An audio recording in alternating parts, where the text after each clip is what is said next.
Imagina por um segundo. Você está no dia 11 de novembro de 1918, 11 horas da manhã. Se você pudesse ouvir o mundo naquele momento, ia ouvir uma coisa rara numa guerra industrial: silêncio. Um silêncio que todo mundo esperava há tanto tempo que virou símbolo, virou cerimônia, virou minuto de respeito. Só que tem uma pergunta que incomoda quando a gente olha mais de perto. Quem foi a pessoa que morreu depois que a guerra oficialmente já tinha acabado? Por que ainda tinha gente caindo quando o relógio já estava contado, quando todo mundo sabia a hora do armistício, quando a paz já estava assinada? A resposta não é um romance nem um mistério de filme. É mais fria e, justamente por isso, mais humana. Ela passa por telegramas, ordens militares, diários de unidade, documentos diplomáticos e pela burocracia do fim. Olha só como funcionou. O armistício foi assinado de madrugada, no dia 11 de novembro, numa negociação comandada pelo Marechal Ferdinand Foch. Os documentos oficiais, que estão preservados até hoje, deixam uma coisa clara: tinha uma hora marcada para o tiro parar na frente ocidental. Em linguagem simples, você assina o papel de manhã cedo, mas ele só vale a partir das 11 horas. Esse intervalo de algumas horas parece pouca coisa, né? Mas no campo de batalha ele vira um labirinto. A mensagem precisa viajar, ela precisa ser recebida, precisa ser acreditada, precisa virar ordem oficial, precisa descer por vários níveis de comando e precisa chegar no soldado que está numa trincheira enlameada a quilômetros de distância do quartel-general. Enquanto tudo isso acontece, a máquina da guerra não para sozinha. Ela continua rodando, por inércia e por decisão. E aqui começa a parte que parece impossível, mas é verdadeira. Em várias frentes, rolaram ataques, patrulhas e tiroteios até os minutos finais. Tem casos documentados de homens que foram atingidos quando já se sabia que, em questão de minutos, tudo ia acabar. Para contar essa história de forma honesta, eu vou usar uma regra simples. Tudo o que eu disser aqui vem de registros militares, memoriais oficiais, arquivos nacionais e diários de guerra. E quando tiver debate entre historiadores, eu vou te mostrar qual é a versão mais aceita e quais são as alternativas. Pensa comigo. A manhã de 11 de novembro é como dois relógios andando ao mesmo tempo. Num relógio, o da diplomacia, já tem uma linha marcada: 11 horas, fim. No outro relógio, o do combate, cada minuto ainda pode custar uma vida. O que leva um comandante a mandar avançar quando o fim já está marcado? Tem várias respostas e elas não são excludentes.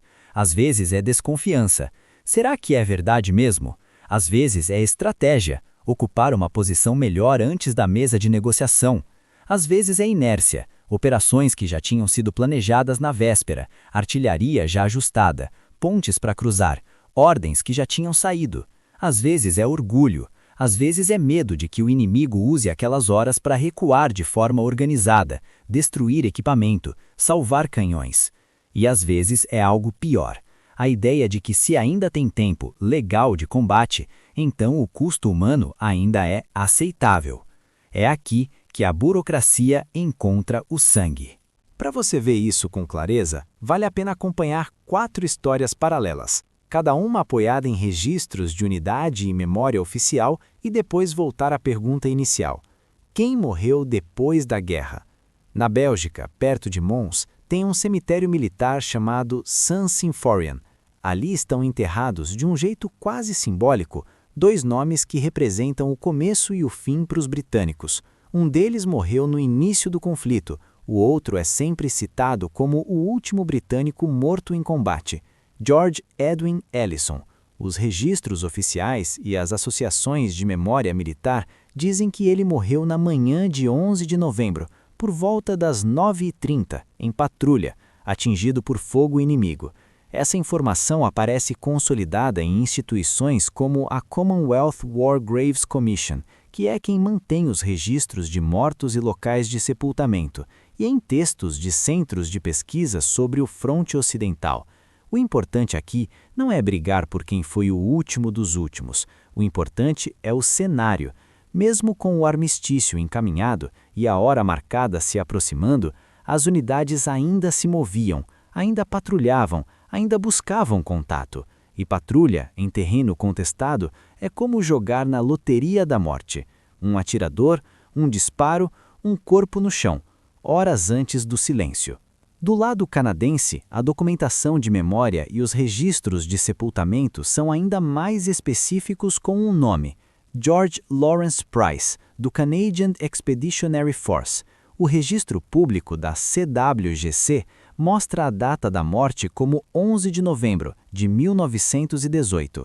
Materiais de museus e instituições de memória canadenses contam que Price foi atingido muito perto das 11 horas. Na maioria das vezes, dizem 2 minutos antes. Esse detalhe do horário aparece em narrativas baseadas em diários de unidade e reconstruções. Uma patrulha, uma rua, uma janela, um disparo. É fácil cair no melodrama de faltavam 2 minutos, né?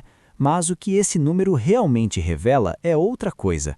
Alguém, em algum lugar, achou aceitável que um homem ficasse exposto a tiros faltando 2 minutos. Se o fim estava marcado, por que aquela rua ainda precisava ser atravessada? Agora, a França. Um nome aparece sempre como o último francês morto: Augustin Trebuchon, mensageiro do 415 Regimento de Infantaria. Tem uma narrativa forte e, em boa parte, bem documentada por memória institucional e imprensa especializada, de que ele foi atingido por volta das 10h45, carregando uma mensagem para sua unidade.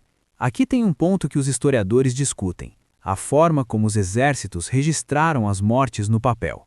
Existem relatos de que, em alguns casos, a data oficial pode ter sido ajustada, por constrangimento administrativo ou para encaixar o fato num quadro menos embaraçoso. Essa alegação aparece em reportagens e discussões de memória e não deve ser tratada como certeza absoluta sem consulta direta aos registros oficiais franceses. Mas o ponto não depende dessa controvérsia.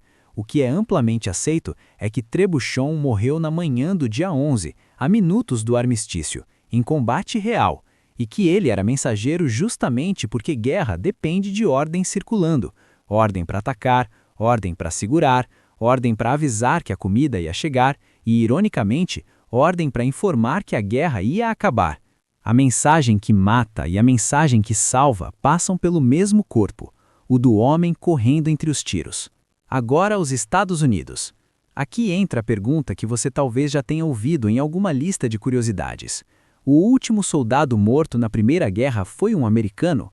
O nome mais citado é Henry Nicholas Gunter, do 313 Regimento de Infantaria, 79ª Divisão.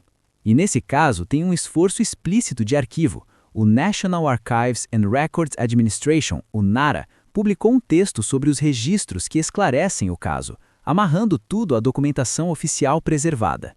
A versão mais aceita diz que Gunter morreu por volta das 10h59, praticamente no último minuto, ao avançar contra uma posição alemã, apesar dos sinais para que parasse. Essa história, quando bem contada, não é sobre heroísmo de cinema fácil, é sobre fricção entre o indivíduo e a máquina, entre disciplina e impulso, entre honra e desespero, e também sobre como até o último minuto uma metralhadora ainda podia cumprir sua função. Repara uma coisa: cada história tem uma data em comum e uma diferença crucial: o horário. A guerra não termina como uma porta que se fecha. Ela termina como quando falta luz numa cidade. Alguns bairros escurecem antes, outros depois. Mas no armistício tinha um relógio oficial. E a pergunta volta com mais força: se o relógio oficial dizia 11 horas, por que ainda tinha ataque rolando? Aqui a gente precisa sair do campo da biografia e entrar no campo da administração militar. A hora do armistício era conhecida pelo alto comando desde cedo. A assinatura aconteceu por volta das 5 da manhã, e o efeito só viria às 11 horas. Isso está presente na documentação diplomática oficial e em resumos históricos baseados em arquivos. O que variou foi a implementação. Em alguns setores, a notícia chegou com clareza e houve cessar-fogo gradual. Em outros, a notícia chegou, mas a ordem foi continuar até o último minuto. E em outros ainda, a notícia chegou confusa. Acabou? Quando? Vale em todo lugar?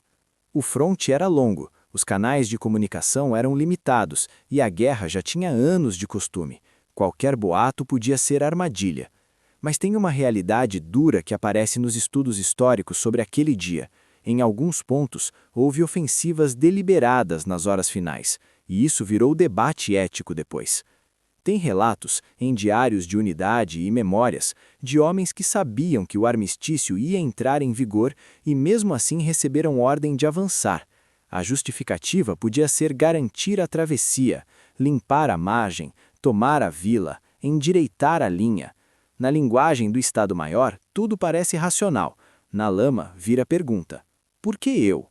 E o mais perturbador: armistício, por definição, não é paz, é suspensão de hostilidade sob termos. Muitos comandantes pensavam como técnicos. Até às 11 da manhã, o inimigo ainda é inimigo. Se ele oferece resistência, ele vai ser abatido. Se ele recua, pode estar tentando se reposicionar.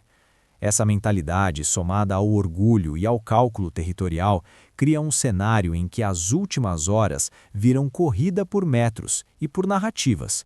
Quem libertou tal cidade? Quem entrou primeiro? Quem terminou a guerra à frente? Agora vem a parte que muda o nosso olhar. Quando você pergunta quem morreu depois da guerra, você está assumindo que existe um depois limpo. Mas o depois burocrático e o depois físico não coincidem.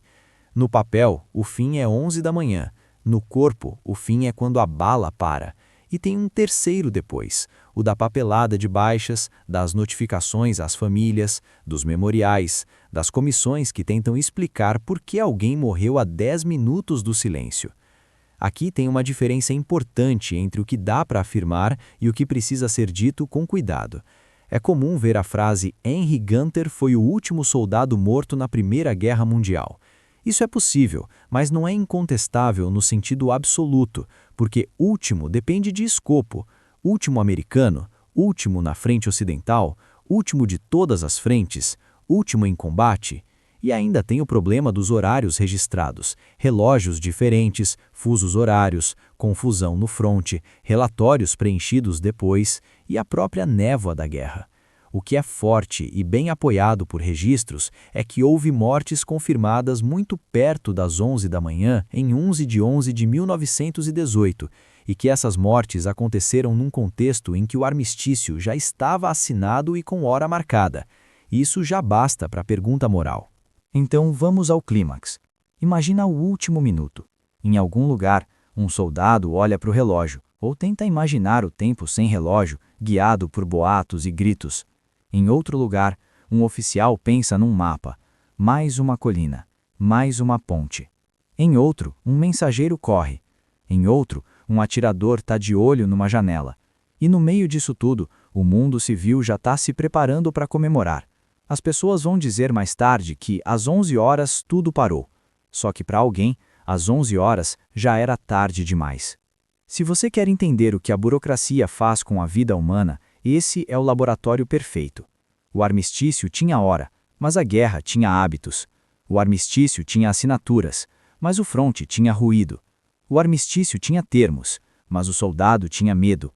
E quando essas três camadas se chocam, a morte pode acontecer no minuto errado, ou talvez no minuto que sempre esteve errado, aquele em que alguém escolhe continuar por só mais um pouco. O debate historiográfico aqui não é só quem foi o último, é como as instituições lidaram com a vergonha de perder gente quando o fim já estava marcado. Tem estudos e textos de memória que sugerem, em casos específicos, desconforto administrativo, correções em registros, tentativas de enquadrar a morte numa data mais aceitável. Para tratar isso com honestidade, o caminho é cruzar fontes, o registro de baixa da unidade, o memorial e sua narrativa posterior, os arquivos nacionais com documentos de serviço e as evidências do local de sepultamento. Quando esses conjuntos concordam, a história fica sólida. Quando divergem, a divergência em si vira parte da história. Não só o que aconteceu, mas como quiseram que fosse lembrado. No fim, a pergunta quem morreu depois da guerra tem duas respostas. A primeira é factual e limitada. Alguns nomes são os candidatos mais bem documentados em cada exército. Price, para o Canadá e Império Britânico, Ellison para os britânicos, em termos de morto em ação na manhã final, Trebuchet para a França, Gunther para os Estados Unidos e todos morreram em 11 de novembro antes do horário oficial ou a minutos dele, em episódios que deixam rastro nos registros e na memória institucional. A segunda resposta é mais ampla e mais difícil. Morreu gente depois porque, para a máquina militar, a guerra só acaba quando a ordem desce até o último nível, e mesmo assim alguém precisa decidir obedecer. E essa decisão, às vezes, chegou tarde. Quando você ouvir, no próximo 11 de novembro, a frase «na 11ª hora do 11º dia do 11º mês», lembra disso. O silêncio foi real, mas ele foi conquistado por pessoas que, em alguns casos, não chegaram a ouvi-lo. Se você quiser, eu posso continuar essa investigação com foco num único setor do fronte, reconstruindo a cronologia por mapas e diários de unidade. E aí a história deixa de ser símbolo e vira sequência de ordens, horários e passos. Se esse tipo de reconstrução te interessa, se inscreve no canal e comenta qual caso você quer ver destrinchado com mais profundidade. O de Gunther, o de Price, o de Trebuchet ou outro episódio das últimas horas do conflito.